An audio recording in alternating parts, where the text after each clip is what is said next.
ziarahi kemarin waktu di Mesir. Namanya Ibnu Daqiqil Aid. Saya tuliskan juga nggak salah ya di buku Muhasabah Cinta mungkin. Namanya Syekh Ibnu Daqiqil Aid. Namanya tuh ada gitu, tapi orang enggak panggil namanya karena sesudah kejadian ini semua orang memanggil dia sebagai Ibnu Daqiqil Aid. Syekh tepung lebaran. Mana ada syekh dipanggil tepung lebaran? Ini ada gara-garanya, ada sebabnya. Jadi nih, ada seorang syekh besar. Ilmunya Masya Allah luar biasa. Istrinya sangat solehah. Gak pernah nuntut, gak pernah apa-apa gitu. Mereka hidup miskin, tapi kaya dalam hal agama, kaya dalam hal ibadah. Ini ya, kehidupannya kelihatannya miskin secara materi, tapi mewah secara agamanya.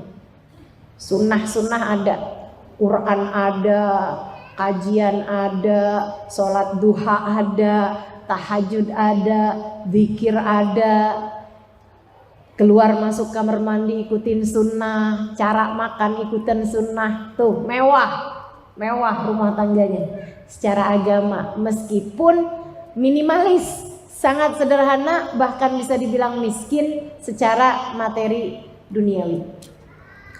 Satu waktu si istrinya Syekh ini nih lagi jalan, ketika didengar ada orang-orang lagi muji-muji suaminya, kepo, pengen tahu.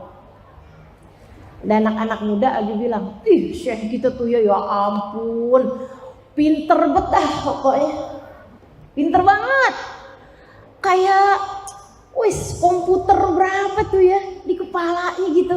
Zaman itu belum ada komputer ya, kayak nampung memorinya tuh banyak banget gitu di kepalanya. Ini tahu, itu tahu, sejarah hafal, wih luar biasa. Siapa gurunya ya? Katanya si anak-anak itu.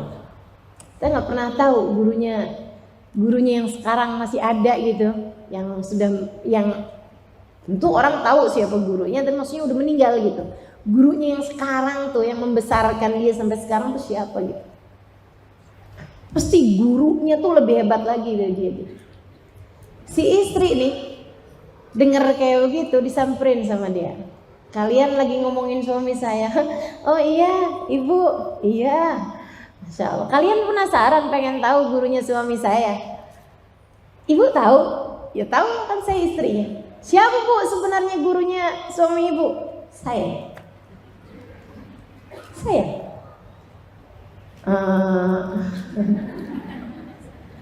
Kalau kalian nggak percaya, ntar tungguin ya. Kalau hari raya sholat id, saya nggak mau ngajarin khutbahnya. Iya deh, kita mau liatin. Udah pamitan pulang. Sepanjang Ramadan tuh suaminya ngajar juga, ngimamin sholat id, sholat taraweh, sholat apa segala macam gitu. Tapi orang-orang baru nungguin nih kalau ini khutbah, gurunya nggak mau ngajarin dia, istrinya nggak mau ngajarin dia gimana keluarnya gitu. Masuk puasa, istrinya yang biasanya nggak pernah minta apa-apa sama suaminya, mulain bilang gitu, bang, disebutin anaknya gitu ya, kemarin tuh pulang dari rumah temennya. Dia cerita katanya habis makan kue enak dah bang. Saya udah belajar cara bikinnya.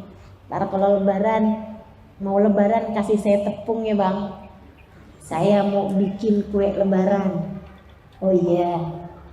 Subhanallah, emang kebetulan ya.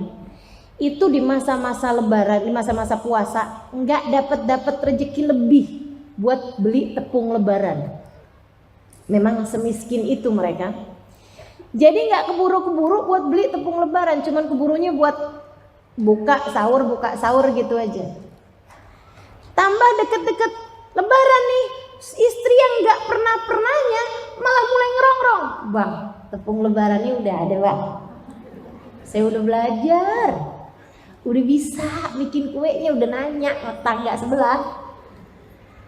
Tepung lebaran ya bang. Iya, sedih hati suami karena istrinya ini sangat soleh. Beda sama istri emang tukang minta. Beda. Kamu nggak bisa praktekkan ini kepada suamimu jika selama ini kamu selalu menjadi tukang rongrong buat dia. Nggak pernah minta-minta istrinya selama ini. Jadi kan begitu dia minta, kan jadi bahan pikiran buat suaminya gitu. Ya Allah, nggak pernah-pernahnya minta. Begitu minta saya nggak bisa ngasih, sedih gitu suaminya. Ntar dah tungguin. Mudah-mudahan akhir Ramadan nih ada yang bisa kita dapat rezeki. Gitu. Sampai malam Lebaran teman-teman, itu benar-benar gak ada gitu. Dan subhanallah si istri yang emang udah sengaja di skenario sama dia. Setiap kali suaminya mau buka kitab, bang tepung lebaran gimana bang? Tiap kali mau mikirin nih khutbah id, saya mau bahas apaan ya bang? Tepung lebarannya dulu dong bang. Gimana tuh kabar tepung lebaran saya? Kesian loh, anak itu udah saya janjiin, saya mau bikinin kuenya, udah saya juga udah belajar, caranya udah tahu saya. Tepungnya dong bang.